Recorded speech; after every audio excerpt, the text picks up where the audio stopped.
Hello, welcome to Do It Yourself channel. Today I will show you how to turn off live caption mode in Samsung Galaxy Z Fold5.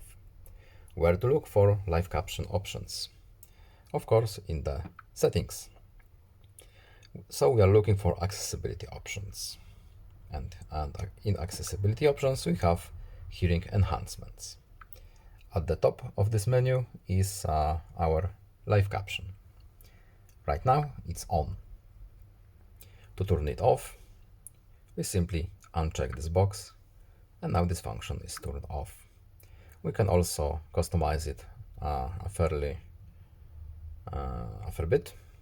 For example, we can change languages, etc., etc. But we want it off.